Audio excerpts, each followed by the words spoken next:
Welcome back. It's time for the second episode of Canadian Socialist Opposition. I'm using a different program to record this time, so hopefully I end up with a better product. I want to give you guys the best content I can. It's just that I don't have a great computer and I'm not in a position to spend money on making these videos yet.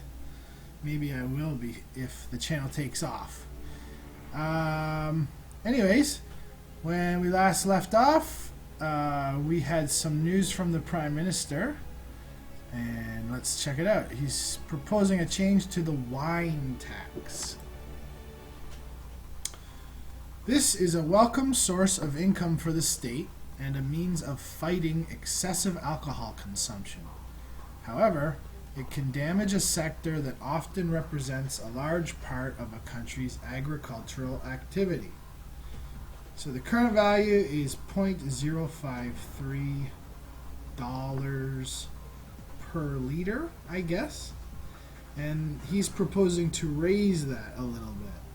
It'll make $51 million extra a year for Canada's government. I'm a bit split on this, to be honest with you. Obviously, we want to fight alcoholism, but to be honest, things like liquor taxes and tobacco taxes, they really kind of target the working class, don't they? And as socialists, we are against targeting the working class for taxes. Tax the rich! We want to tax the wealthier members of society for exploiting the working class. And we want them to pay their fair share. So he already proposed a cut in the tax on the net worth of wealthy individuals, and now he wants to raise the wine tax. So anyways, I'm going to actually conduct a survey. Let's see what the public and Parliament, including my party, think of this. That will cost us $74,000 of our party money.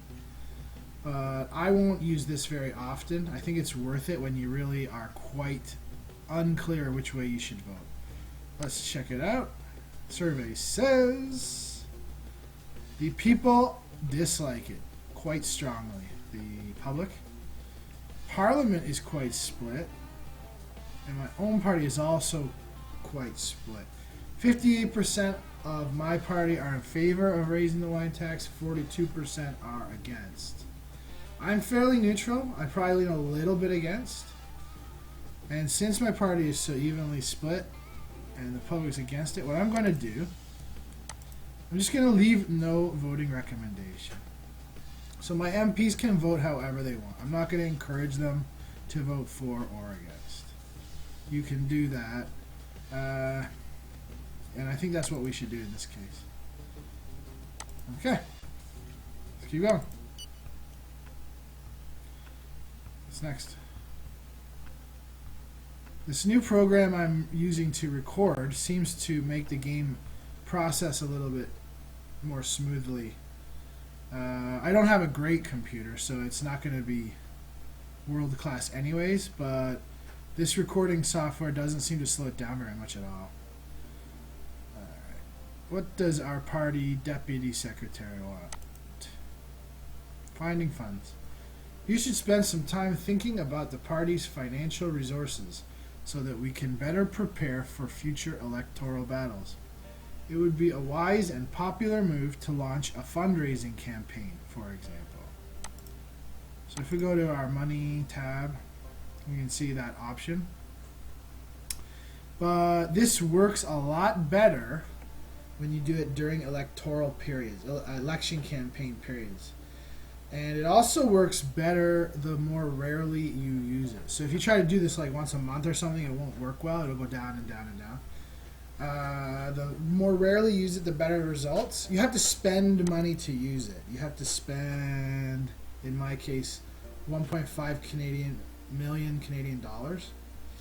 So I'm not going to bother right now. I'm going to wait until the election campaign period starts, and then we should make a whole whack of profit when we do it for the party. We already have enough right now to wage a reasonably good campaign anyways. $5 million, $6 million almost. So I'm going to ignore her for now, but I will do it later. Okay, and the tax on large fortunes that he cut has been voted on by Parliament. Let's see, how did it go? Well, it passed overwhelmingly, 77%, because the Liberals and the Conservatives both supported it. My party voted against, as I asked them to. Thanks, guys. 70% against. I'd like to see that a bit higher, but whatever. You followed my lead. In this game, your party doesn't follow you 100%. In real life Canadian Parliament, often parties vote almost 100% together because they have a party whip and they have caucus discipline. If you vote against the party's wishes, you can get booted out of your party and have to sit as an independent MP, which carries being in a official party carries a lot of benefit to it. In real life, you get a better office and you get more speaking time and you can propose free members, free legislation. So, anyways, but in this game it doesn't really work that way. Alright, so now we can just move forward. If we have to wait too long here, I'm going to cut it out of the video. Okay, so nothing happened there while you were waiting, so I'm just going to cut that part out. And we'll take a look at this week's newspaper. Nothing happened at all, which sometimes happens, especially in opposition. So we actually got all the way to Saturday, and the new paper will come out on Monday, so I wanted to just pause it there and take a look. Oh, Ecuador joined the common market of the South. Free trade area in South America. Good for you, Ecuador. Purchasing power is improving because of that tax cut on large fortunes, but we might get an opposite message to that if the wine tax increase passes. Okay, so you can see alcoholism is a problem in our country. So I don't regret not voting against the wine tax increase. I think neutral was the right action. The head of army regrets the reduction in the allocation for defense. Like the different government departments like to complain all the time that they don't get enough money. It doesn't really mean very much, actually. Head of government's popularity decreases. Ah, because of the tax cut? Yeah, I think he went down a bit because of that cut to the tax on large fortunes. Maybe we went up. We did. We gained 1% because of that. Okay, so that's good. That's what we want. Him to go down and us to go up. And eventually we could trigger an election. And the rest is international news. So let's keep going.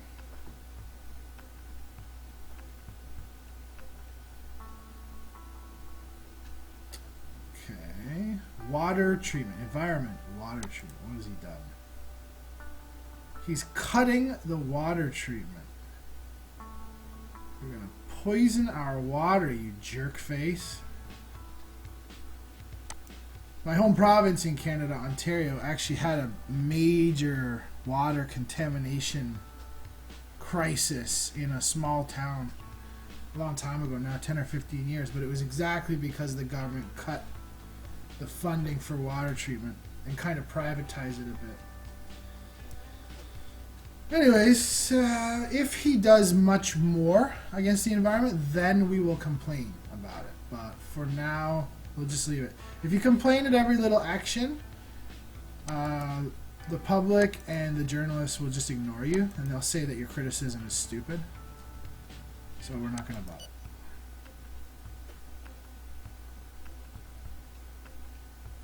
In this game, both in opposition and in government, you want to move slowly and carefully.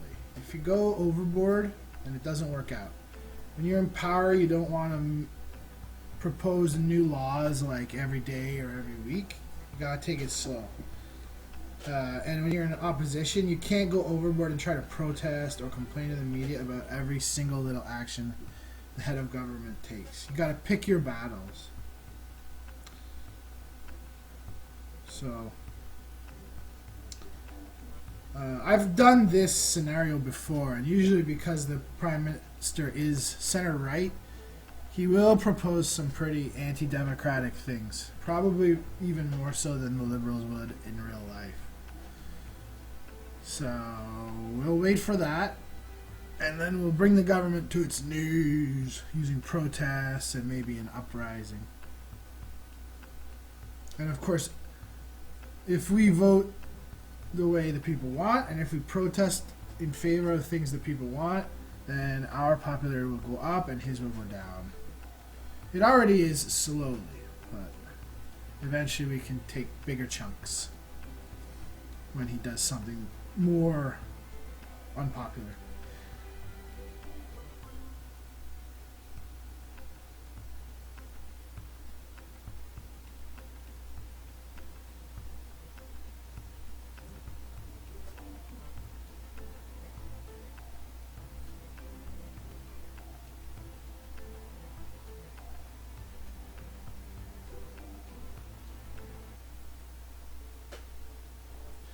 Alright, so what I said before about this recording software not slowing down the game, I guess I spoke too soon because it is slowing down a bit now.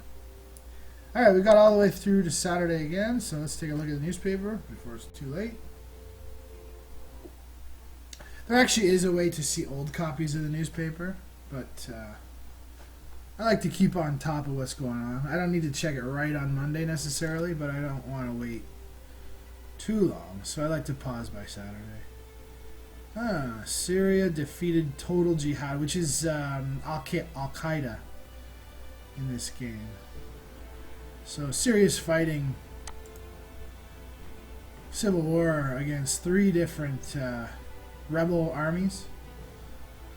One is Al-Qaeda affiliated, one is ISIS, and one is like the so-called moderate rebels in real life. And anyway, so they defeated one of them.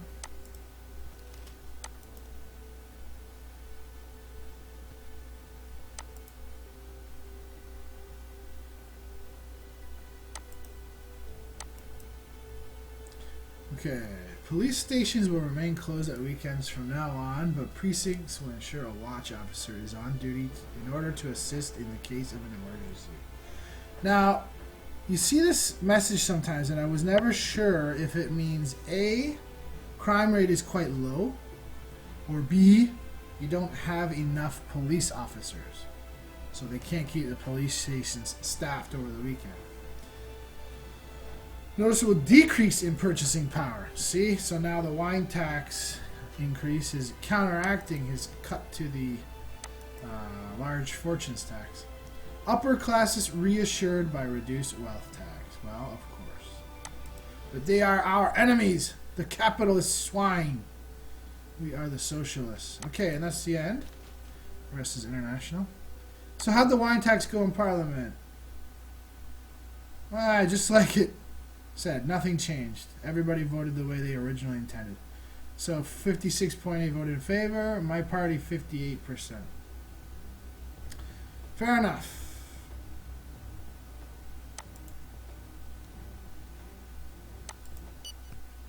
Let's move on. What's this tax on the pornography industry?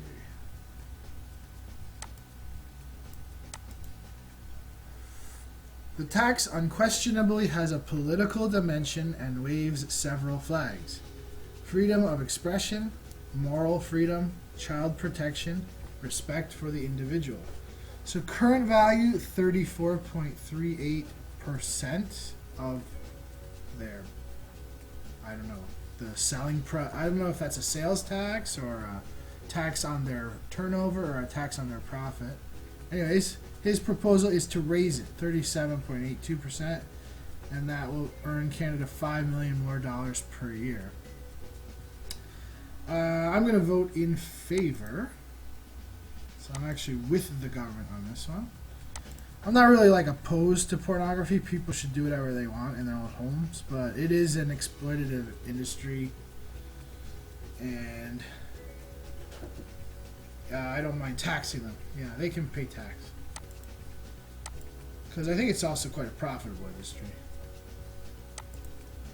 So I'm with you on that one, Mr. Prime Minister. Don't count on it happening too often, though. Pally boy. And what's in the news?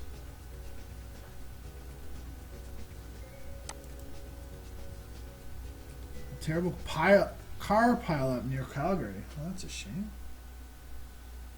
I don't really know exactly what this one means either. I think maybe if you increase the road maintenance spending sector when you're in power, then you can get rid of that. It doesn't have any real effect on the game, though. Okay, so the Union of Convergence is the Conservative Party, and they are complaining about Social Security contributions.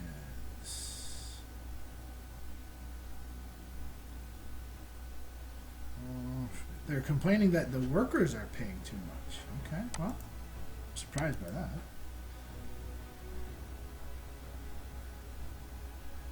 Alright, and there's a staff shortage in the health field. As I said, all the different government departments like to complain that they're not getting enough money. That's just normal in this game. Certain alcohol distributors could be designing illegal distribution channels as a response to the increased alcohol tax. Bootleggers! Call Elliot Ness. And Sean Connery. Alright, we can keep going.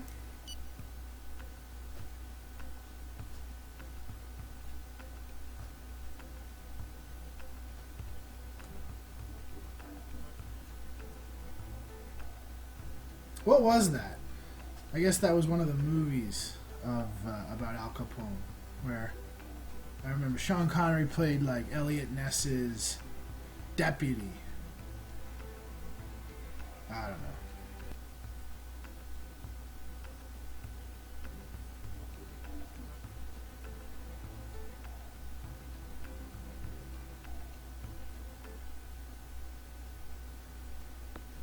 Okay, my deputy wants to talk to me. Party deputy. In search of funding. Oh, this one's a little bit different.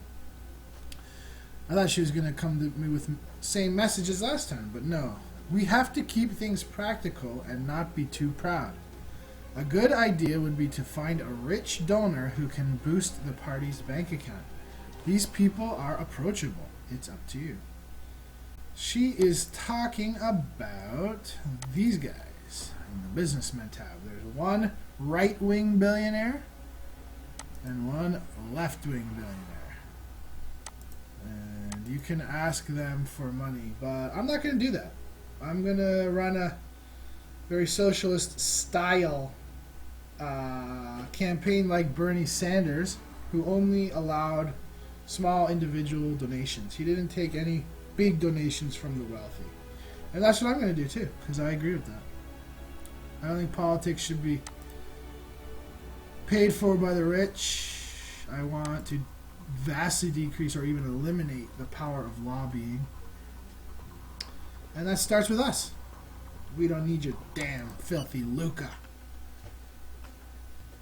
So as you can see, like, a lot of time is passing without a lot of happening. When you play in opposition, that does happen, and there's not a lot you can do about it, because really this is a game of reacting to what the government does. So unless the government starts to propose a whole bunch of bills, you just have to kind of sit and wait.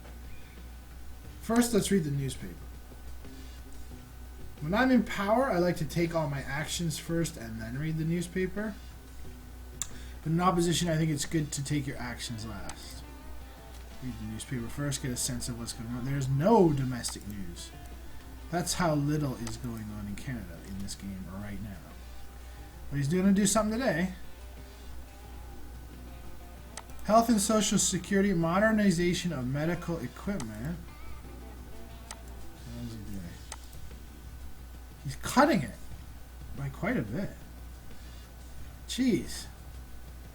This guy is really cutting the spending on important things. Water treatment, modernization of medical equipment. So he wants our medical equipment to stay the way it is now. And in 20 years we'll be behind the rest of the world. So if he keeps cutting health and Social Security, I will complain. But as I said before, the first time, you won't get a lot in the media or with the public.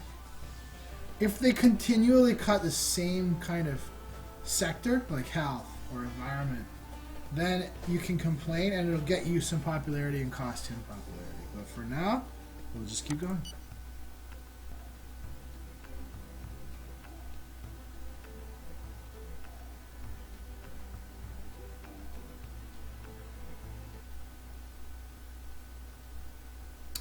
Okay, so now the newspaper's ready, and I think the vote is in on the pornography tax.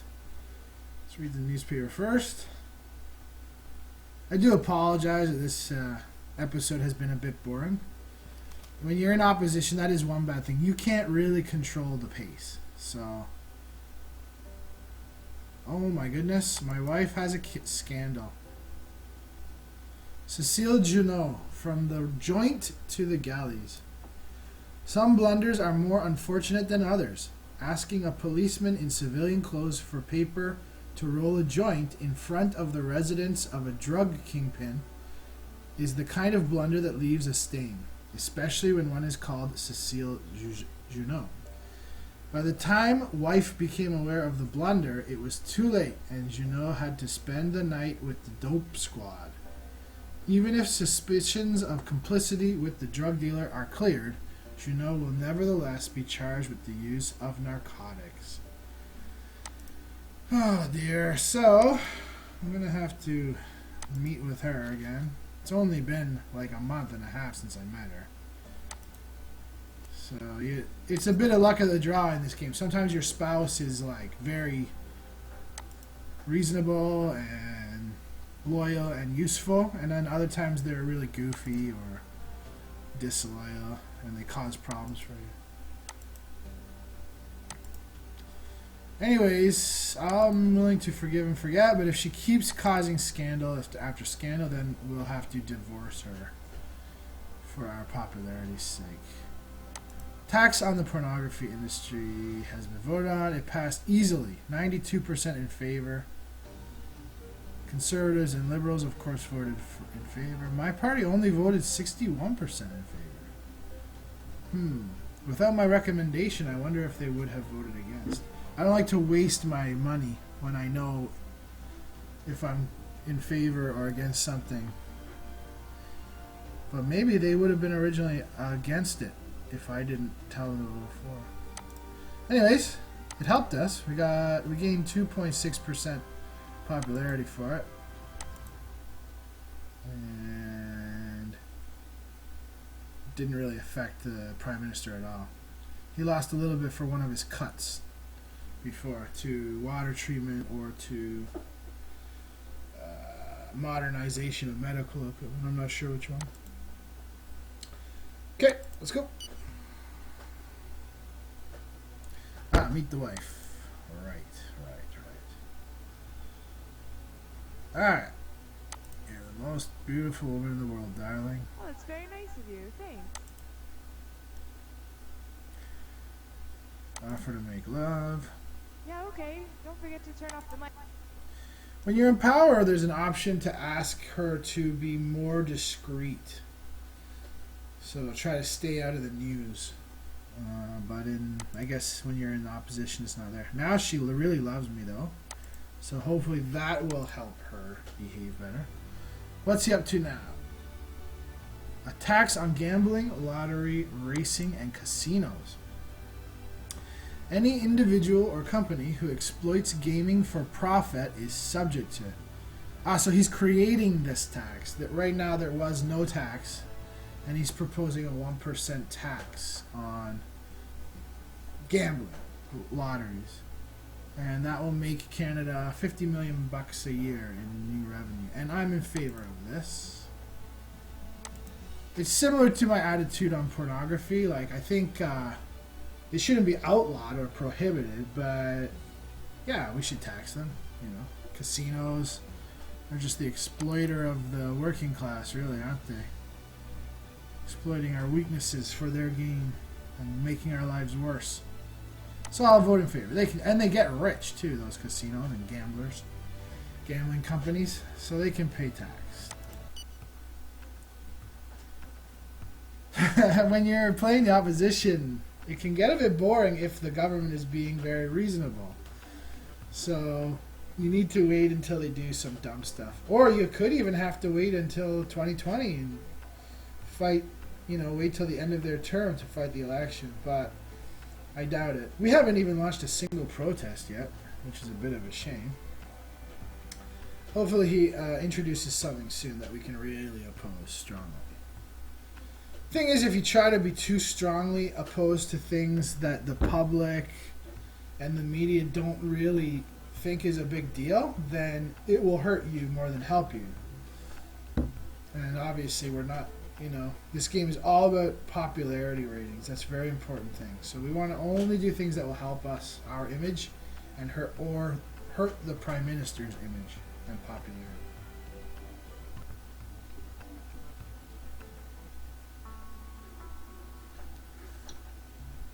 Okay, let's take a look at the newspaper.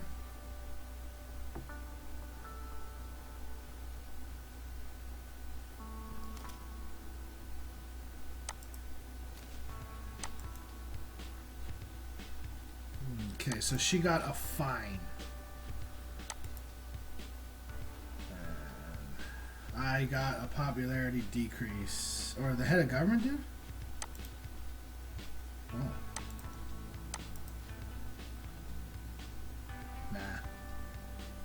If it was his own wife, he would have. But I don't think either of us really suffered. Okay. He's proposed a change in funding for one of the sports, but for now, we'll just leave it. I'm gonna end this episode. Sorry there wasn't too much action, but we'll get there. Hopefully in the next 1 or 2 episodes we can really start to oppose the government and maybe even bring them down. So please join me next time. Please like this video and subscribe to my channel. And I'll see you soon. Hopefully in just a day or two I'll be out with episode 3. See you then, YouTube. Bye-bye.